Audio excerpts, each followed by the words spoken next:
Can everybody hear me? It's not on. I didn't think so. I'm trying to wave at him back there. Hello? Roy.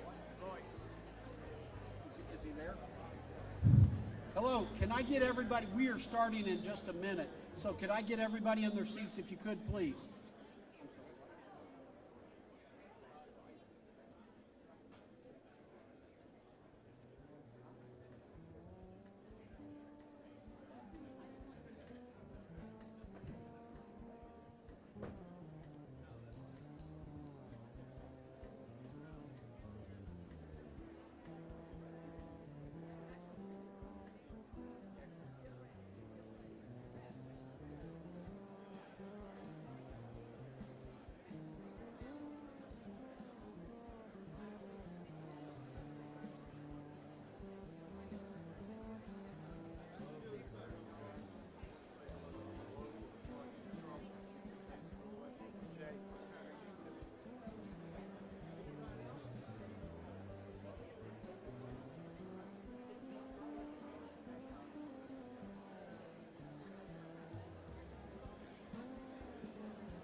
Good afternoon, everyone.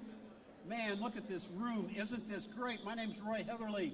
I'm President and CEO of the Monroe Chamber of Commerce, and it is a beautiful day in Monroe, West Monroe, Sterlington, Richwood, and all over Ouachita Parish. I hope you've had the opportunity to finish your lunch. If you haven't, if you could just pause a minute, I'm going to call Reverend Ike Bird, Senior Pastor at Mount Zion Baptist Church, former Monroe Chamber Board member and Director of this fine Civic Center, to come up and lead us in an invocation and then our pledge. So if everybody could stand up, please.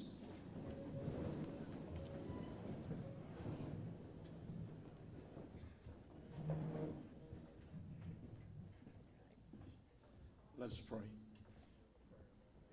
Gracious and eternal God, our Father, Lord, how excellent is your name in all of the earth.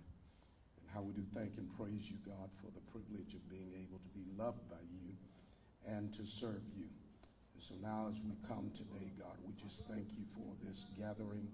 We thank you for this day. I pray now that you would bless, God, our governor, and I pray for his family and his staff as they come. I pray for all elected officials, oh God, those who are on the local level, state level, and even those on our national level, that you would bless them and their families likewise. And bless the chamber, bless Roy Heatherly as he continues to give leadership to this chamber and all of the businesses that are supported. I pray that you would bless now the staff of the Civic Center, and thank you for all of their work. And then, God, I pray that you will bless the food that we eat, that it might nourish and strengthen our bodies. God, we'll give you all praise, honor, and glory. It's in Jesus' name we pray. Amen. Amen. Pledge. I pledge allegiance to the flag of the United States of America and to the republic for which it stands, one nation, under God, indivisible, with liberty and justice for all. Thank you. Thank you, Pastor Bird. Now I'm going to begin today's activities by introducing the individuals seated at the head table. You just met Pastor Bird. Beginning at my left, your right, Pastor Bird, Senior Pastor, Mount Zion Baptist Church. Next to Pastor Bird, Lisa Miller, Vice President for Enrollment Management and University Relations at our University of Louisiana at Monroe. Next to her, Dr. John Lipka, Associate Dean for Simulation for VCOM Louisiana.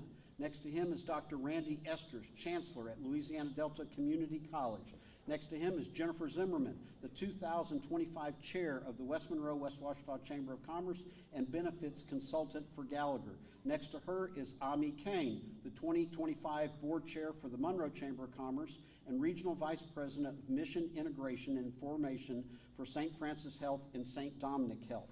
To my right, your left, the Honorable Friday Ellis, Mayor of the great city of Monroe.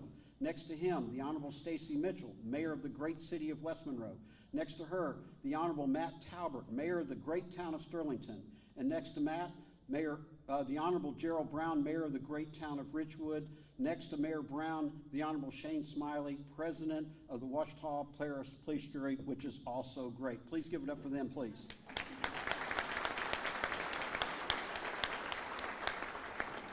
I would like to call your attention to the screen. Those are all our sponsors. If you get a chance, thank them very much. And I'd like to recognize all the elected officials who are here today, as well as First Lady Sharon Landry. And it's always a beautiful day when the First Lady is able to join us. So thank you for being here. At this time, At this time, I'd like to call on Ami Kane to introduce our speaker. Ami? Thank you, Roy, and what a wonderful crowd here today. It is my pleasure and honor to introduce our governor, Jeff Landry. Jeff Landry's love for our state and his passion for helping others is identified by his Louisiana roots. Jeff grew up in a small town in St. Martinville where his mother was a school teacher and his parents took him to church every day.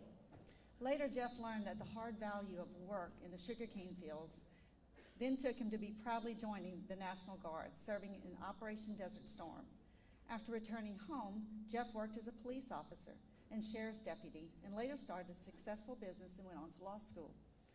As a public servant, both in the U.S. Congressman, as a U.S. Congressman and also Attorney General of Louisiana, Jeff Landry has shown strength and courage, fighting for the common sense values and bringing people together to deliver great solutions.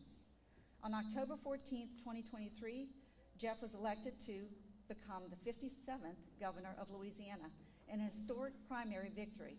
And on January 8th, 2024, he assumed his office. As governor, he is not afraid to make changes necessary to turn Louisiana around, deliver results, and fight for the working families. Jeff resides in Broussard with his wife Sharon and their son JT, and it is our honor and pleasure to have him here today, so please join me in welcoming our governor, Jeff Landry.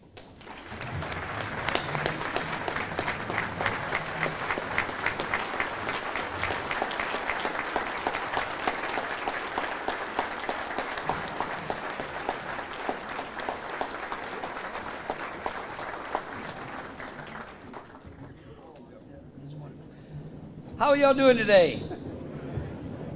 You know, I was thinking I might have y'all start getting me a big number sign for the number of times I'm going to come here and visit, because a lot of people have said that governors don't take an opportunity to come up to North Louisiana often. It seems like at least once a month I'm up here, and I enjoy it, and so maybe we'll just start doing like a number, and I want to break a record. We'll see how many other times. I do that with Moon on his show. You know, he claims that other governors wouldn't go on his show again and again, and so I made him start keeping track, and he's lost track. We've been on it so many times, but certainly it's great to be here today with so many familiar faces. What a large crowd we have, and you know, I tell you, it's amazing because we find ourselves, I believe, at a pivotal moment, not only in Louisiana but in our country.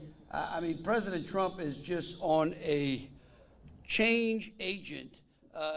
You know, he is completely focused on reshaping Washington, and the one goal that he has, or his focus, is really on making America and Americans first. He wants America to be first, and he's putting Americans first. And you know, of course he's tapped Elon Musk, as you all know, to run his Doge program. And I want you to know we're doing the same thing here at the state level as well, and it's nothing new. I mean, I don't want y'all to tell him. In fact, I'm going to say this, and if y'all run into the president, please don't tell him that I said this, because he likes to always be first, and I'll tell him that y'all must have misunderstood me. But you know, back when I was in Congress, I gave back over $180,000 of my congressional member resource account to the United States Treasury to help pay off the debt. And I'm going to tell you, it was the most bruising experience I ever had, trying to convince the Speaker of the House, then John Boehner, to let me give the money back. He was like, well, we don't have a process to give money back. I'm like, that's the problem. You don't have a process. And it wasn't only me, but there were many other. I was able to get about 10 other members of Congressmen at the time to find ways under which we could save in our own accounts to give money back. So we proved that we could do it in Congress. And then again, when y'all elected me to the Attorney General spot, if you remember, we went into that term some 9 years ago with the state into a fiscal cliff. I know we got some of our great legislators here today. I don't know how many of those were there at that time, but it was not a very pleasurable opportunity or opportune time for us, and I can promise you it really wasn't for me, because you know, the governor didn't quite like me at the time. It didn't take me long to sue him on some things that he was doing which he shouldn't have done, which only heightened my need as the Attorney General to really tighten the belt at the Department of Justice, because I knew that we would be cut disproportionately. And so at the time, I had this great friend of mine who had been very successful in business, who always says that he's cheap. He's really not cheap. He's just efficient. And he said, I want to cut some waste. So he was kind of like the Elon Musk before Elon Musk was cool doing the Doge program. And we ran our own fiscal responsibility project. And in 1 year, we recognized several $1 million worth of savings. And of course, you know, I think it was $2 or $3 million that he found right away of savings, which is big when you think about the budget at the time. The AG's budget might have been might have been $60 million. So that was real savings at that time, and it was easy for him to do. And we kept that project running the whole time that I was the Attorney General. And the dirty little secret was that throughout that entire fiscal cliff problem, we gave our employees raises again and again and again, using money that we challenged them to save. Now, at the AG's office, we didn't have any classified civil service. They were all unclassified. And so it was easy to be able to help them manage themselves and to tell them that, hey, listen, if you show us how you can create efficiencies, we'll give it back to you. And they did it again and again by just empowering those civil servants. And I'll tell you, so when the president and Elon Musk started their Doge project, we said, well, I guess we should start our own. I call ours like Doge. We put a little accent on the E. And so I just brought Orlando, I brought Steve out of retirement. And look, I tell you, just the other day, with the hiring of a new OTS director, that's the Office of Technology and Services, her and Steve found $1 million worth of cell phone plans in one agency that had not been used in years. And it was being renewed again and again and again. And so they're getting their feet started. They're getting started in the process, and I think that you're going to see some great things come out of it. In fact, yesterday I signed an executive order which is going to prohibit all of our leases on property that the state leases on buildings not to be able to have the automatic renewal.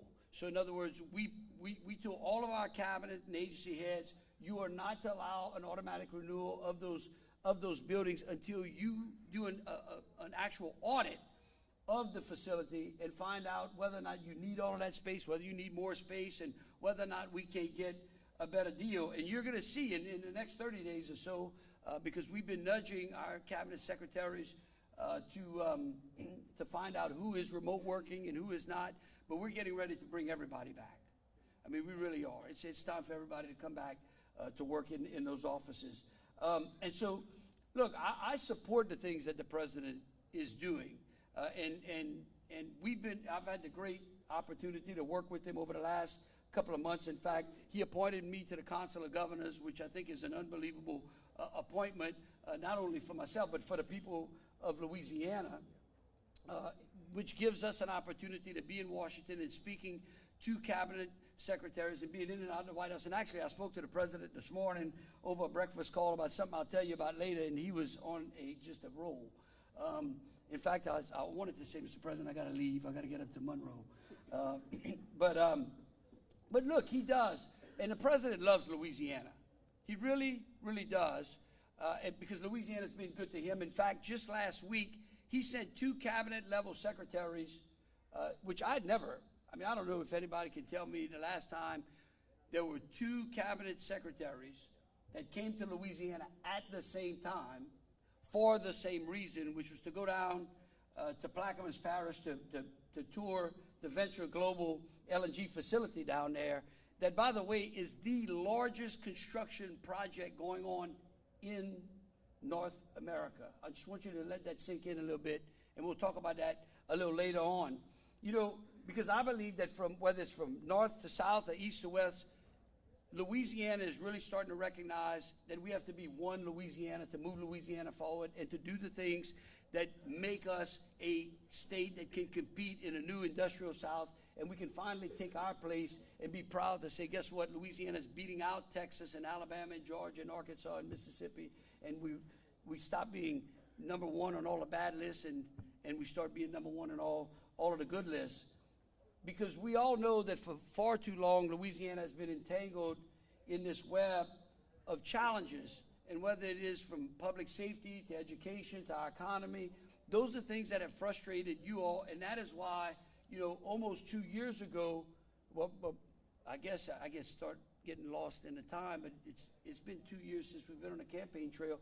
But you all, through the frustration of recognizing that web of entanglement, y'all said, you know what, we're going to send some new people to Baton Rouge. Not only myself, but you sent some great people to Baton Rouge in the legislature. You got some great senators and representatives. I know many of them are here today.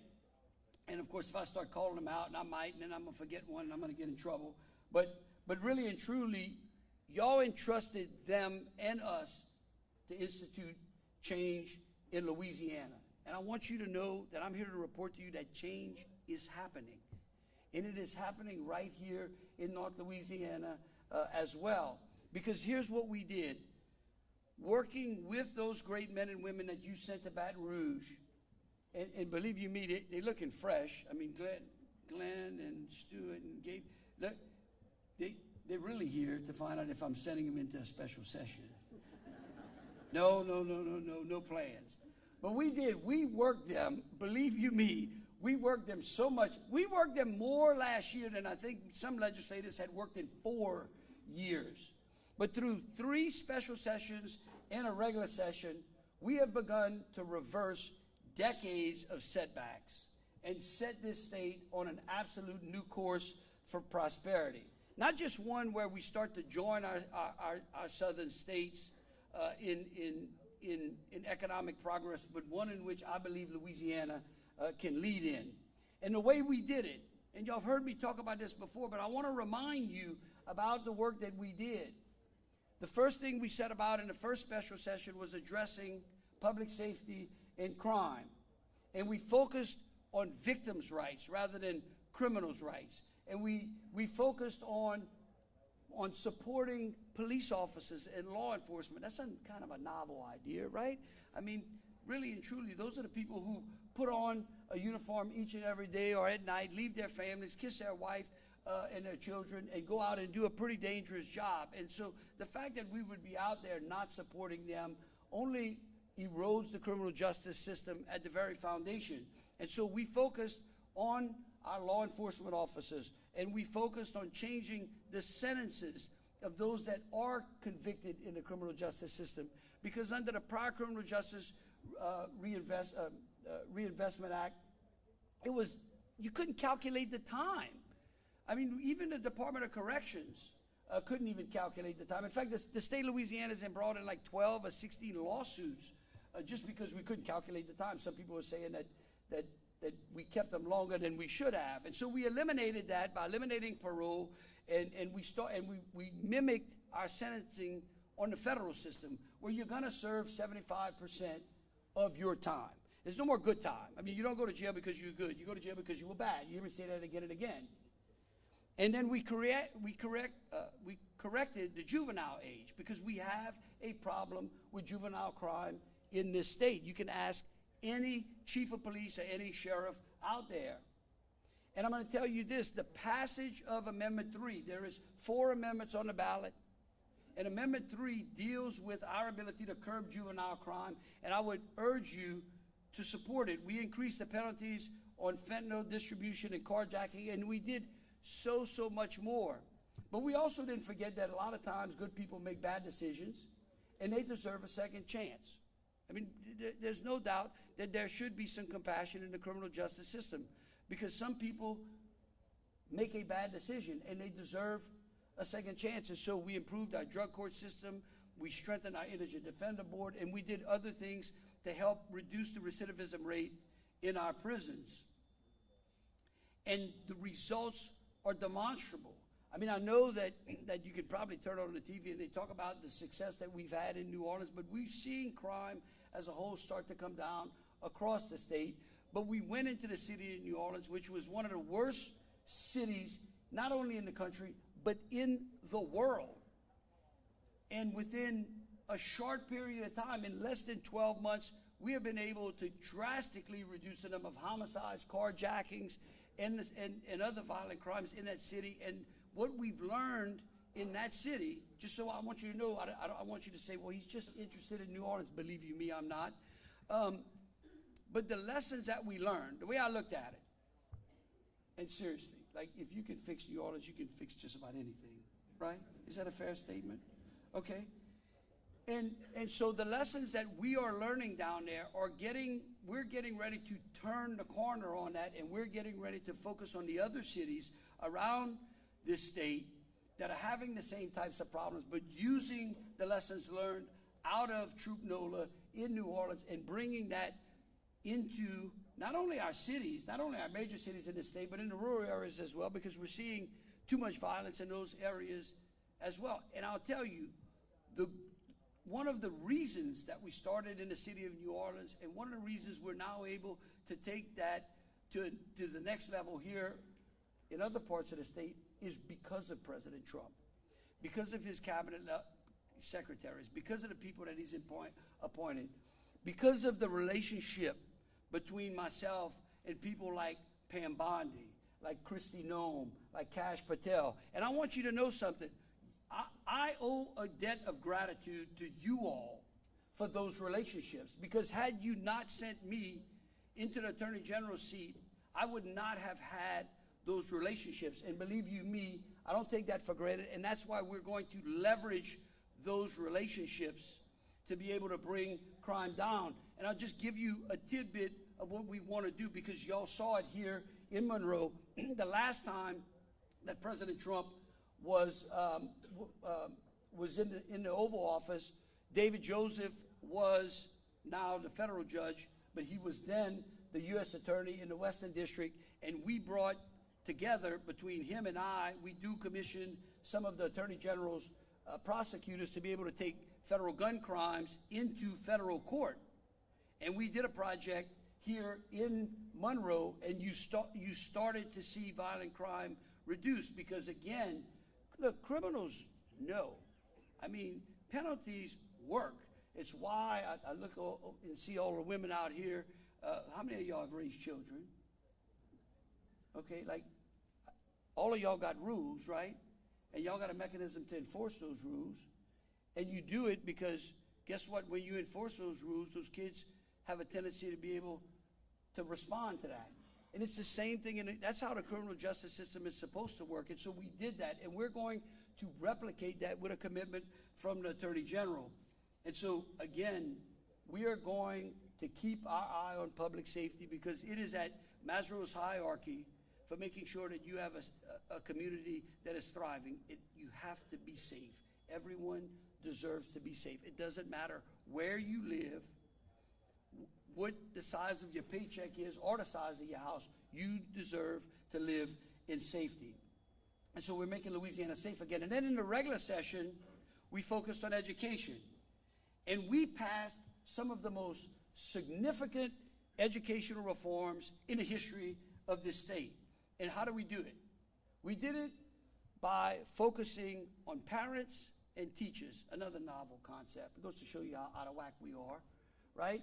Because we believe that parents are the most important voice in a child's education, and teachers are the most important person in the classroom in that child's education. And so we passed things like the education scholarships accounts, the ESAs, which we've had an unbelievable response to. And we did it very responsibly. We looked at what other states had did. We took lessons learned from there, and we built it in a method that we started. The first tranche is going to be for parents with kids with disabilities, and those at the highest poverty level, because no kid should be stuck in a failing school just based upon a zip code. And parents with kids with disabilities should not be denied a program that works for their child just because they live in a particular zip code. We ended the ACT mandate. And some people say, well, I can't believe we ended the ACT mandate. Well, let me tell you, you are looking at a person who did not want to take the ACT. Okay, like I just admit to y'all, like I did not want to go to college. My mother was beating me over the head. I took it in the 11th grade. I'm not going to tell you about the condition I was in that weekend. And just by the grace of God, made enough, did well enough on my scoring to be able to get into college later on. But here's what happens. Every time you force a kid like me to go take the ACT who doesn't want it, who may not be as blessed as I was, you then bring down the population in that school who are striving to take that and who are designed to go to college. And then we wonder why our rankings are so bad. So look, if you want to take the ACT, or if you are one of those parents like my mom and you beat the kid over the head until they go take the ACT, that's fine. But for those kids that are not designed to go to college, but that can make a great profession out there not having a college degree, why should we force them to do that? And then we put on that Let the Teachers Teach program, which, I mean, again, focusing on the teachers. We brought 30 teachers in. We said, hey, what are those things that we have done to add additional regulations or unfunded mandates or taking hours out of the classroom for you to abide by something, some regulation that we placed upon you? Because we want teachers in the classroom teaching, not being social workers. If we need social workers, we get social workers in a school. I said that on a campaign trail. We put that into action. And then how about this one? I want to see how many of y'all really appreciate this one. We took cell phones out of the classroom.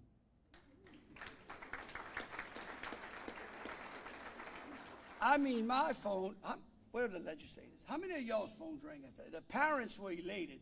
My nephews and nieces were so mad at me. Uncle Jeff, why you took the phones? What am I going to do? You know, we started to roll back some of the discriminatory vaccine policies that we had during COVID-19. That placed you and your child in between, placed the school in between you and your child and your doctor. And then we did something. I mean, this is the most amazing thing to me. And here we are focused on how we're going to just improve our schools, and then Dodie Horton goes and passes this bill. It was not even on my radar, okay, until it landed on my desk to sign. I said, oh, we're putting the 10 Commandments back in school. This is great. They signed this. And I mean, the world went crazy. I mean, seriously, like, think about this. We send kids to school, and each and every day, all of you who raised your hand, all of you mothers and then fathers as well out there, each and every day we teach our kids to be obedient, not to steal, not to lie, not to kill, and yet we deny them the right to see that spelled out in the 10 Commandments. I mean, just let that sink in for a minute. I mean, I can tell you this. Your child either learns the 10 Commandments or they're going to be studying the criminal code. It's that simple. And I believe we're going to, and I'm going to tell you, the people who call me to congratulate us more than any other person out there who called us were teachers who had been teaching in the system for 30 or 40 years, or who had retired and who had remembered when we had God in our schools. And they watched an erosion of prayer and the 10 Commandments and the teaching of how this country became great and what natural law was all about. And they watched the erosion of it. And you know what else they watched? They watched the erosion of our schools. And so if you go back to that foundation, I can tell you our educational system is going to be great. And so working with the legislature and with the superintendent, with Kate Brumley and them, I'm happy to tell you that right now, Louisiana has the highest test scores in a generation. In a generation.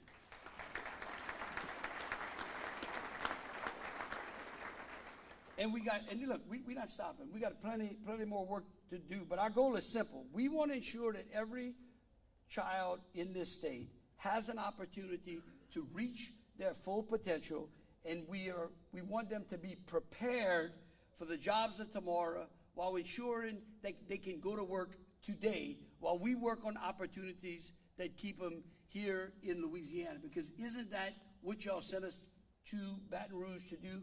To put in place policies that keep us from losing population. I mean, how many of y'all have been frustrated with downward migration? Come on, let's see.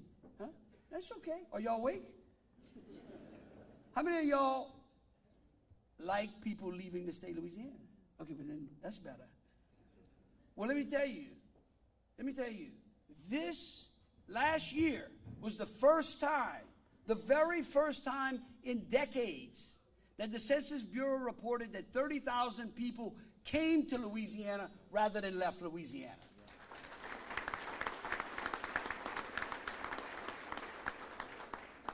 And so because I thought that those great legislators had just a little bit more juice in them, we brought them back in right before Thanksgiving. But it was smiles. But we brought them back to focus on improving our economic opportunity. And we knew that we had to focus on our tax policy. We knew that our tax policy was complex and it was burdensome and it stifled economic growth again and again, because we would watch, like, how does Mississippi get an automotive plant? How does Alabama do so great? Why is Florida growing? You know, and we'd scratch our head, we try. And one of the main components was our burdensome tax code. And guess what?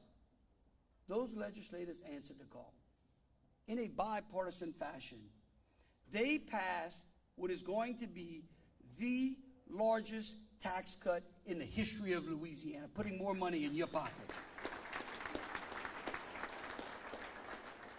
We repealed the franchise tax. We lowered the corporate income tax. And again, with strong bipartisan support, we are sending a critical amendment to the Constitution to you, to give you the choice, for you to answer whether or not the things that we're doing were exactly why you sent us there. And look, I get it. And I'm not going to pick on my friends in the Senate. You got some great senators here. We tried real hard last year to find a way to rewrite our outdated and burdensome Constitution. And we just could not get there. But I'm going to tell you what, they recognize that.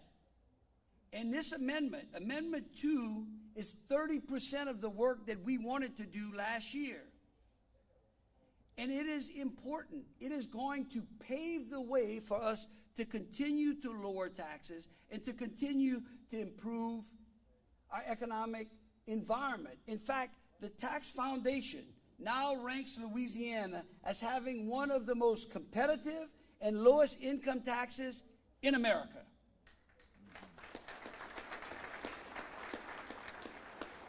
And it only gets better if you're willing to go to the polls on March 29th and vote yes.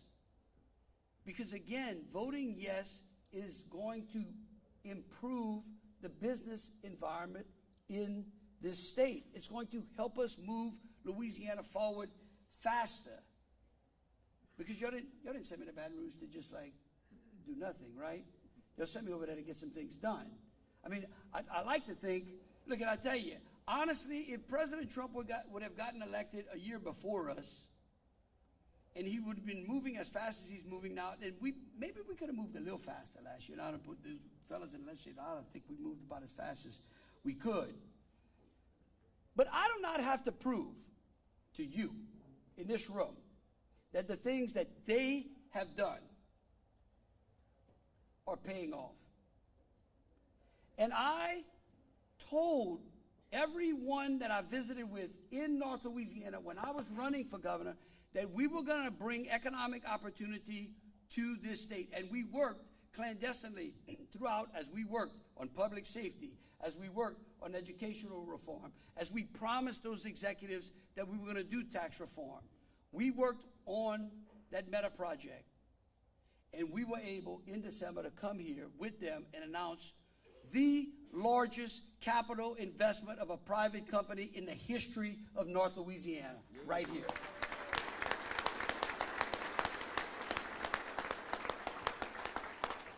Are the Meta folks here? Where y'all at?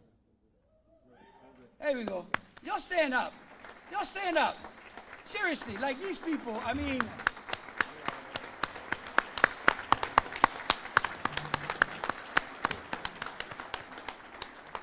look, Friday and I talked about it at that announcement, because you grew up in Rayville. Big city.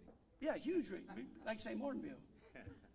And quite honestly, I tell you, I was a little jealous as Friday was talking to me about growing up in Rayville and in him understanding what was getting ready to happen in this part of the state.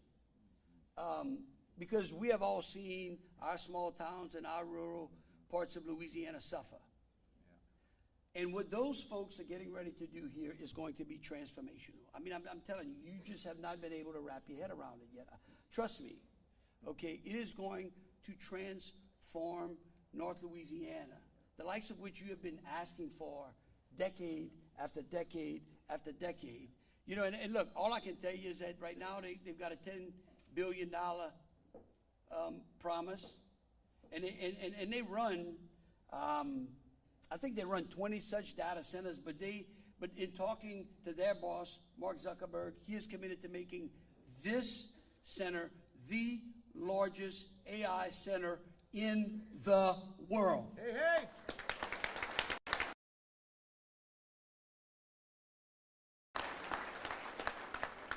And so if you think about that, so you go from the Meta project to just last week when I was down in Plaquemines Parish to announce Venture Global is going to add another $18 billion into Plaquemines Parish. I mean, think about that. That's $28 billion in 2 projects. I know some of the things that are getting ready to come up. I believe that before we close the books on 2025, the state of Louisiana could have somewhere between $35 to $50 billion worth of projects here in this state.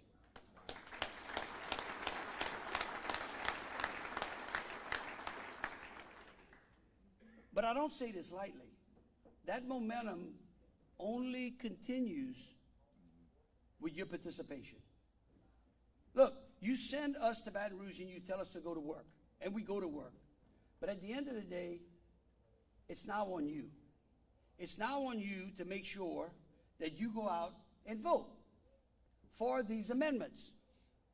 Because we have placed the future of Louisiana in the hands of the people that it belongs in, and that is the citizens of this state. And let me just go through a couple of things that are in that amendment, because Amendment 2 is the linchpin to repealing some of the most burdensome tax code problems that have plagued our state. And it is going to give us an opportunity to further improve them. It not only fixes it today, but it gives us a roadmap to continue to fix it tomorrow. It lowers the income tax rate. It doubles the deduction for our senior citizens. It creates a limit on government spending, ensuring that our state government lives within its means. It merges and eliminates duplicative state savings accounts, streamlining the financial management and reducing waste. It preserves the homestead exemption. It preserves the religious exemptions currently in the Constitution.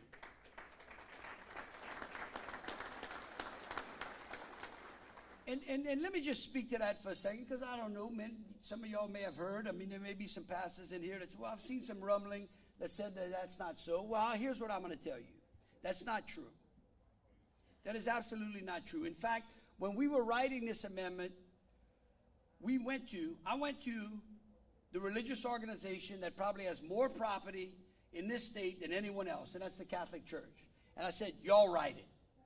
Why? Because as a lawyer, if I get the person who has the most amount of risk to write the rule, then I know that that's going to take care of everybody else. And so the language that is in the Constitution came from them. So believe you me, there is no way that you can make me believe that there is any religious organization that is in any type of peril under this amendment. It provides our teachers with a permanent pay raise by paying off the state retirement system. Look, yesterday I spoke on the North Shore, and Richard Nelson was there. And I got to tell you, Richard Nelson, our revenue secretary, is one of the smartest people I know. And he came to us, and I'm looking at Foy over there, and he's like, yeah, he's so smart, sometimes they don't want to talk to him. But he was able to figure out a way under which, if y'all vote yes, we can take the interest rate, the interest payments that we are making to New York banks to the tune of $300 million a year and give them to our teachers. Now, is that not checking all of the boxes that you want your government to do? Being efficient, being smart, making sure we're taking care of those that are taking care of us. And then we help our parish governments move away from the inventory tax. How many of y'all like the inventory tax? I hate it, and I've never paid it, okay? But I can tell you this, it is one of the first topics of conversation of people who want to do business in the state of Louisiana, and the first thing they say, if y'all could get rid of that cumbersome inventory tax, it's terrible.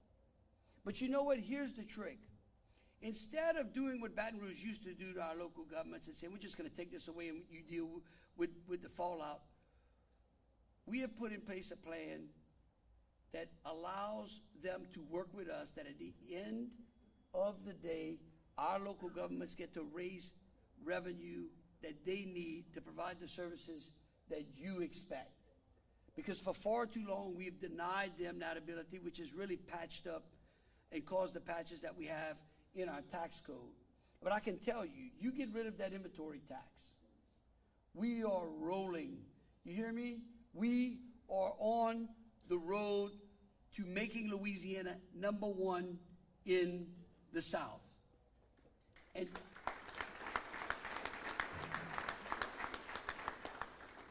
let me tell you what else it'll do. If you go out and vote for this amendment, you are now going to give us the precious time that we need in this next session to focus on further improving our tax policy, to work on real insurance reform, okay? Wouldn't y'all like to see some insurance reform? To reorganize the Department of Transportation and Development. Y'all think it works well? Are y'all awake? I'm like, how many of y'all think we should reform the department? How many of y'all think we can do a better job on our infrastructure? Huh?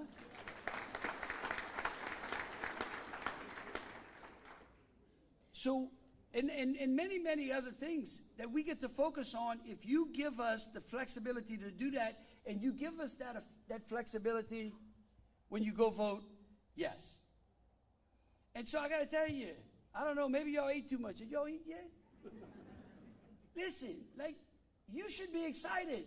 I'm telling you, like, this is the first time in a very long time where you will be able to travel around this country with a big smile on your face, because people are going to be like, my child's moving to Louisiana, not just to go see LSU, play football, or, you know, or something else. Like, you are going to see people wanting to move into the state. You are going to see headlines in major publications. Look, we already saw it. The Meta Project, for the first time ever, Louisiana was awarded the Platinum Mega Project for the entire country. Like, I'm telling you, these are the things. It's unbelievable. And guess what? Guess what? We are going to be able to focus on the greatest natural resource this state has, which is you, okay? Because that's what the president believes in Americans as well. He believes the greatest natural resource in this state, in this country, are our citizens, and I believe that the greatest natural resource in Louisiana are you all. And by helping us support that amendment and passing it, we get to focus on you. We get to make Louisiana an unbelievable place where you can work and play and raise a family, and you can be proud. And you can say, guess what? This was the time where we took Louisiana from the bottom to the top. God bless you. Thank you so very much.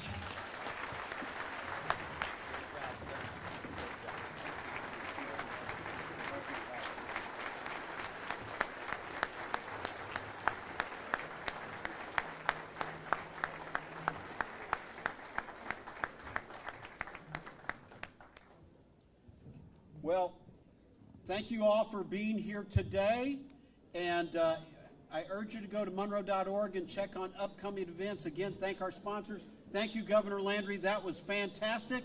And with that, we're adjourned.